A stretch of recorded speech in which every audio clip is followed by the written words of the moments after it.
On this video, I would like to do a revised edition of Hammurabi's epilogue looking at the Akkadian grammar.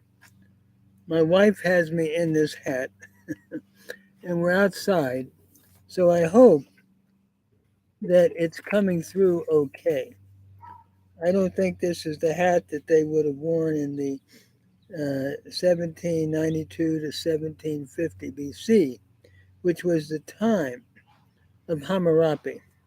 Hammurabi was king of ancient Babylon, and there is a 7-foot high stone monument called a stele, uh, and basically on it, it has, can I say, the law of Hammurabi. And basically, you're talking about 300 years before the Exodus. So as we look at just a brief introduction, in 1966, the German archaeologist Mikhail Borger wrote a landmark work entitled Babylonische-Assyrische Leserstück, which is still in use today. Some of the transliteration is based upon his work, whereas the text normalization, in which the transliteration is modified to make it consistent, is what I have done, along with the Akkadian grammar itself.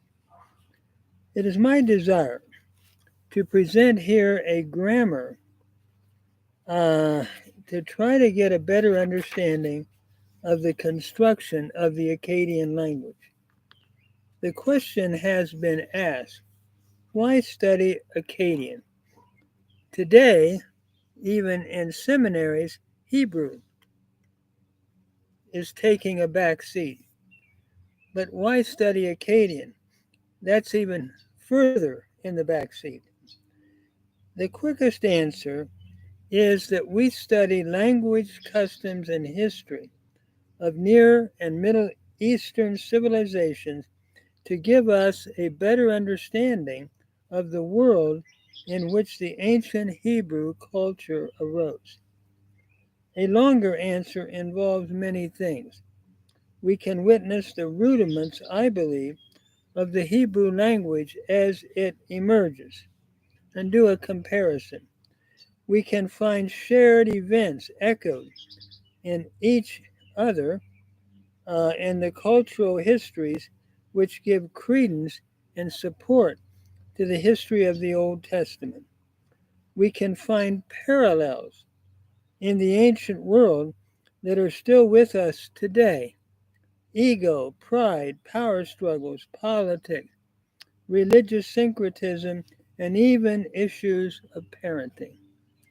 The study of Akkadian and other ancient languages, I believe, is critical if we are to know the intellect of the ancients, their thoughts and feelings, their struggles and fears, and their wisdom. I think the dogs are agreeing with me here. A dead language is not truly dead. It records a culture and a way of thinking and gives us a glimpse into ancient history. For us to most fully understand the Hebrew Bible, the context of the world of the Old Testament, and the socio-economic and political environment of the nations of the Fertile Crescent, the study of Akkadian then becomes helpful, I believe, indispensable as a tool. And I remember one of my teachers years ago made the statement that Akkadian was critical to understanding the book of Genesis because of Enuma Elish and Gilgamesh epic, the works of Akkadian, and doing a comparative study with the Hebrew Bible. An interlinear, word-by-word translation of the epilogue of Hammurabi's code has already been created and is available on Google Books. So a translation of the epilogue of Hammurabi's code, an interlinear, literal, word-by-word translation of the epilogue is something I did and can be found on Google Books. The interlinear then follows this short grammar in its entirety. So I want to begin by looking at a column of the epilogue of Hammurabi's code, and we're looking, if we're using Borger, at 47, column 47.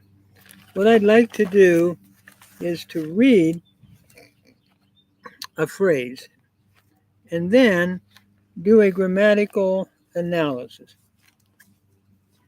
So it reads, Di na'at mishari'im sha Hammurabi sharu'un le'um u ki inuma, which would be the dinat misharim sha Hammurabi sharum le'um u kinuma, the laws of justice which Hammurabi, the competent king, established or set up. As we look at just a brief discussion of the grammar, I'm trying to keep this revision short because of putting it on YouTube as a whole. It's hard for people to listen to something long. So we begin with dinat. It is a noun, feminine, plural, from dinum. Note that the at ending indicates a feminine plural ending.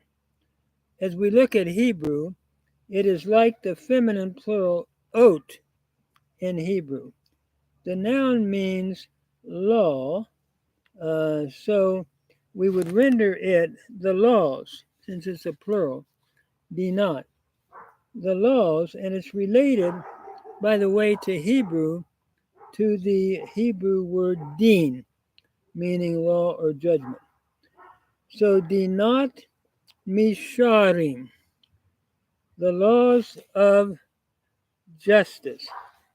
Misharim is the genitive singular noun ending in im, im.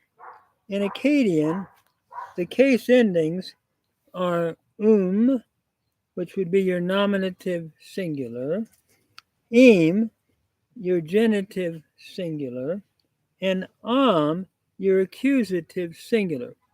These are the suffix endings that are added to a noun in Akkadian to determine whether we're looking at a nominative, a genitive, or an accusative. The plural has u, a long u with a macron over the u, is the nominative plural ending.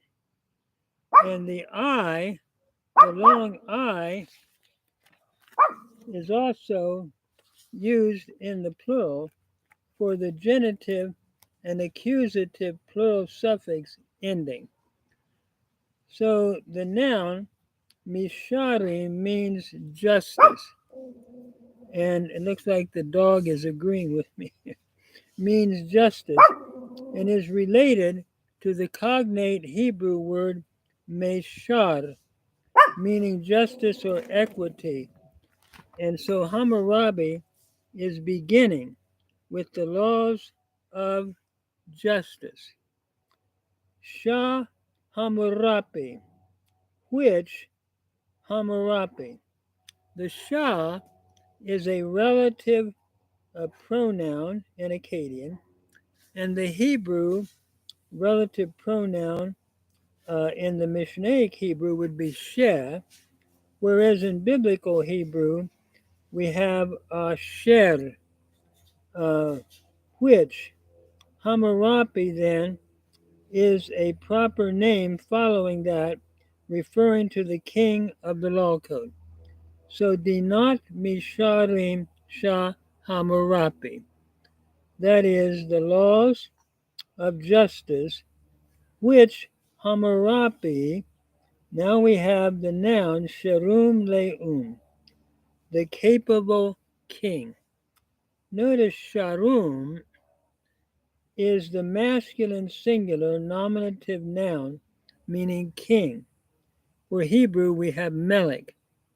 So Sharum Le'um, and it's followed by the adjective Le'um.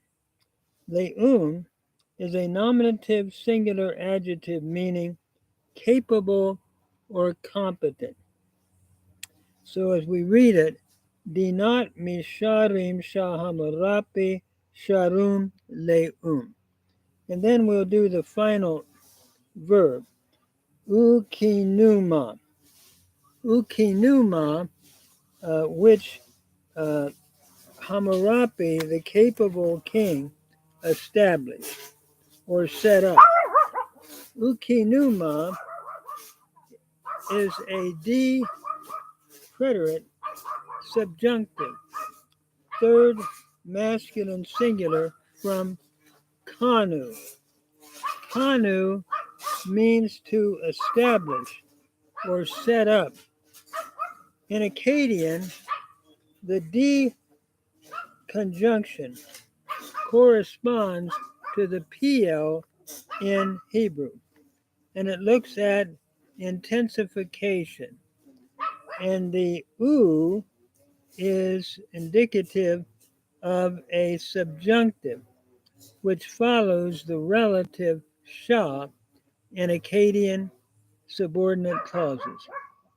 It does not express a probability or a wish as in Greek or Latin.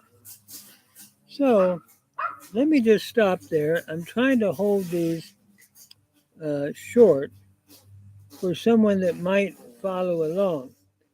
And I hope the dog barking doesn't make it impossible to follow along. So basically, we begin then, Dinat Misharim Shahamarapi Sharum Le'um Ukinuma, the laws of justice, which Hammurabi, the king competent, set up, or the competent king set up. I would then encourage anyone following to go to Borger, who also gives the cuneiform itself, and learn the cuneiform as we're working through the text inductively. So I hope this helps somebody. I'm enjoying the mental challenge of continuing to work in Akkadian and other languages. Thank you for listening, anyone that has listened.